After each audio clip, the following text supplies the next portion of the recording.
Вести на Канал 8, добродојдовте. Вице-премиерот Битики, министерката за екологија Каја Шукова и заменик министерката за здравство Маја Манолева беа во работна посета на Кочани. За време на посетата беше истакнато дека вложувањето во сообраќајната инфраструктура, како што е експресниот пат Штип-Кочани, треба да обезбеди можности за подобар квалитет на животот на граѓаните од источниот регион. Подпредседателот на владата задолжен за економски прашања Фатмир Битики, заедно со министерката за животна средина и просторно планирање Каја Шукова и заменик министерката за здравство Маја Манолева, беа во работна посета на Кочани. При тоа на средби со граѓани ги представија придобивките за локалната заедница од изградбата на новиот експресен пат Штип-Кочани.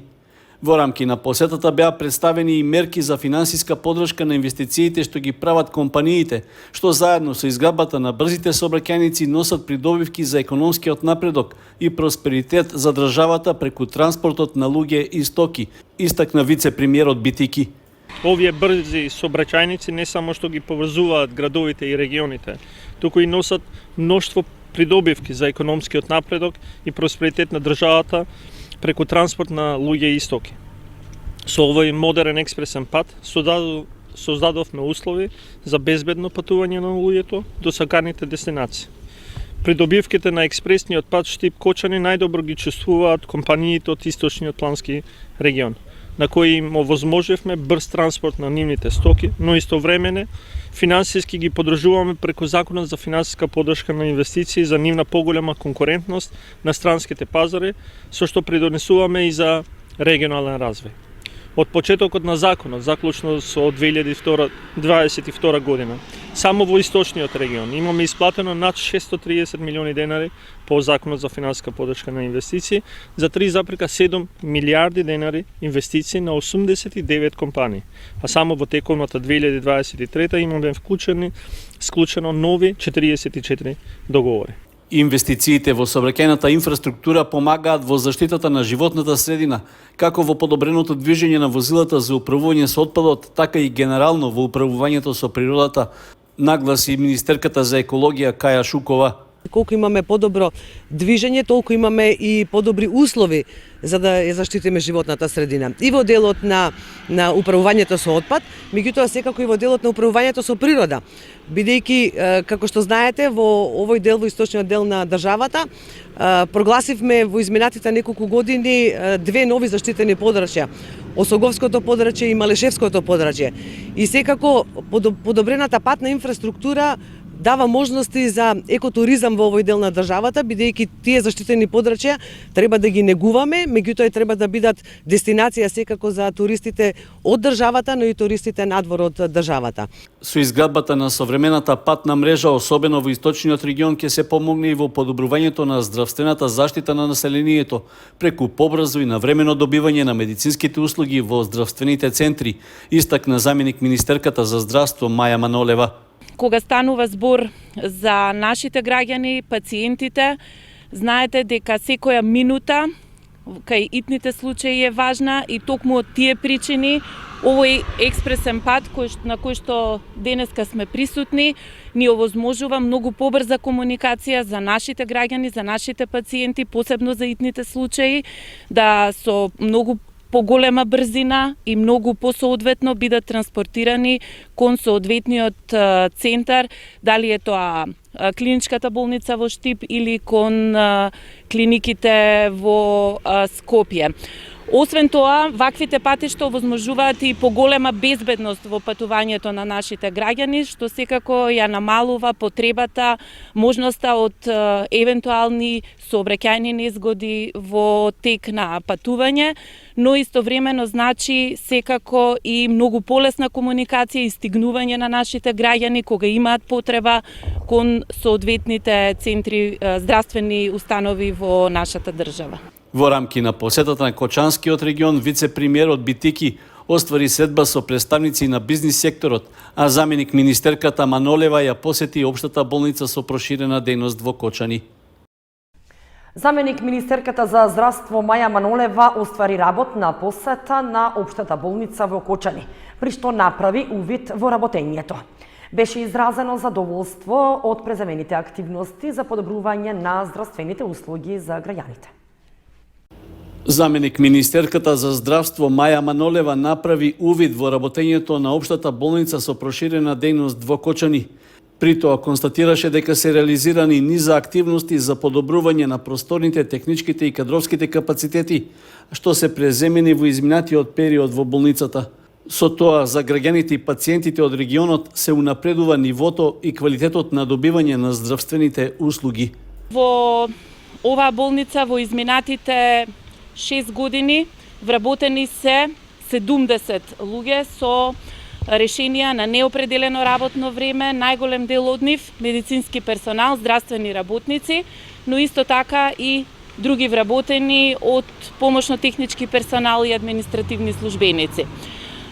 Навистина сум, можам да кажам, горда што на специјализација во овој период се упатени вкупно 15 лекари, кои што дел од нив набрзо ќе бидат завршени и ќе може да ги даваат своите услуги на населението во Кочани. Исто така можам да констатирам дека во болницата во изминатиот период и општествено одговорни компании, но и граѓани донирале многу опрема, но и во текот на изминативе години набавена е опрема за потребите на болницата, како мобилен рентген апарат, кој што од 1 јануари треба да стапи на функција на оделението за хирургија и ортопедија, каде што ќе им биде навистина од огромна помош на колегите специјалисти во секојдневната пракса. При посетата на општата болница беше направен увид и во завршената реконструкција на радиолошкото одделение, каде е инсталиран мамограф, а адаптирана е и просторија за уред за компјутерска томографија, што како донација ја обезбедува клиниката за неврологија од Скопје, истакна веде директорката на болницата Душанка Ѓоргиева Трпевски.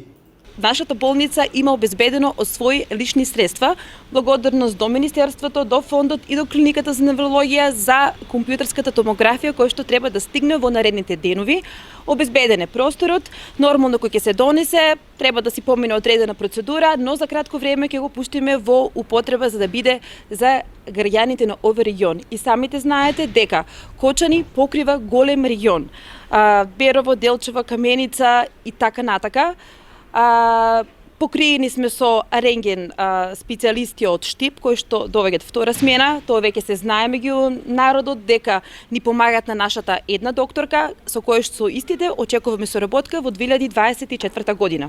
При посетата на болницата во Кочани, заменик министерката за здравство Манолева констатираше дека се направени инфраструктурни зафати што можат да помогнат и во енергетската ефикасност, како и за подобрување на условите за работа на вработените.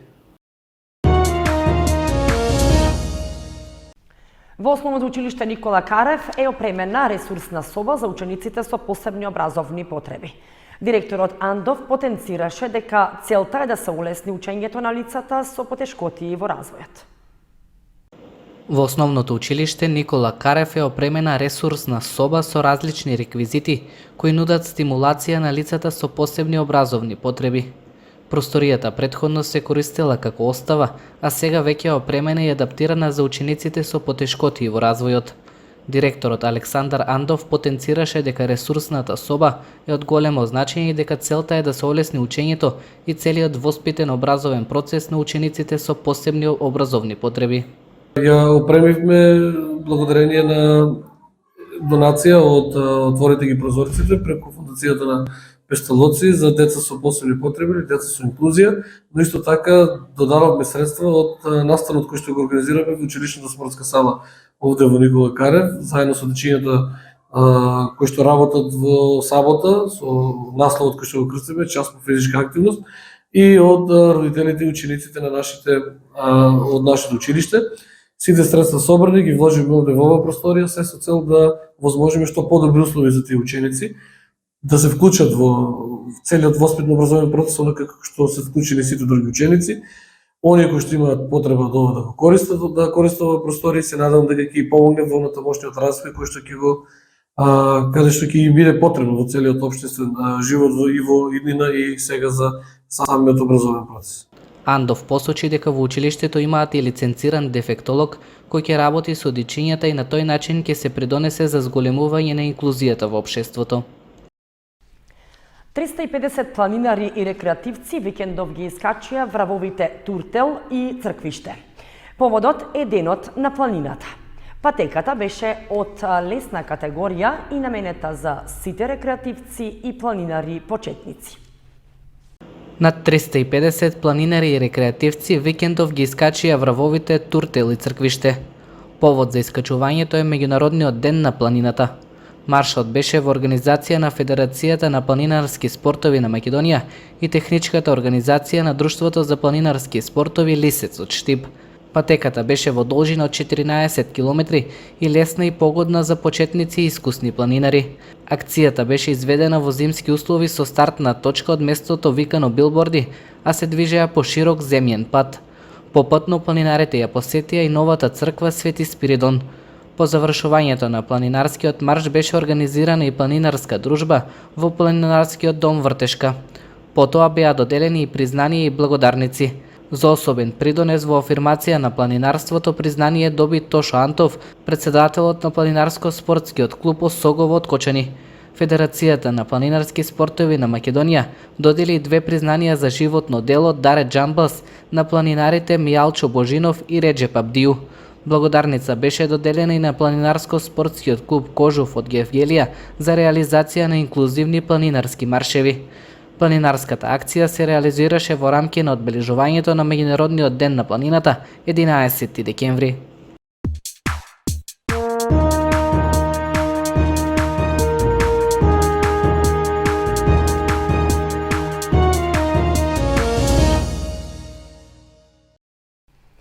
Во последното есенско коло во правенството на втората фудбалска лига Осогово доживеа пораз на гостувањето во Битола против Пелистер.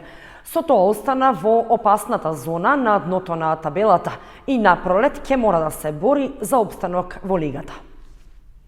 Викендов се одиграа надпреварите од последното 15-то есенско коло во втората фудбалска лига.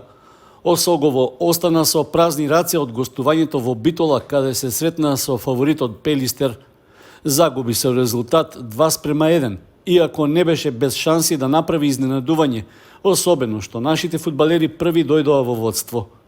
Гостите од Кочани го отворија резултатот во 11-та минута со погодокот на Драган Паунов, кој по прецизниот удар надвор од 16-никот ја затресе мрежата на домашните фудбалери. И додека тие ги средуваа редовите, истиот играч неколку минути подоцна имаше уште една шанса да го зголеми водството на жолтосините на 2:0. Сепак, неговиот удар заврши во стативата. 20 на минути гостинските играчи имаа предност, а домашните дури во 34-та минута со погодокот на Размуски го изедначија резултатот, со што се отиде на пауза. Во вториот дел, екипата на Пелистер продолжи со нападите кон голот на Осогово во обид да направи резултатски пресврат. Тоа и успеа во 56-та минута, кога по нафарлената топка Спирковски со удар со глава ја затресе мрежата на Осогово и му ги донесе 3 бода на Пелистер. Со поразот, Осогово останува на освоените 12 бода, а есенската сезона ја заврши на 14-тото место, односно се најде пред Караарман и Каменица Саса, кои заостануваат по 1, односно 5 бода.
Почитувани, тоа беше се што ви подготвивме за ова издание на вестите на Канал 8.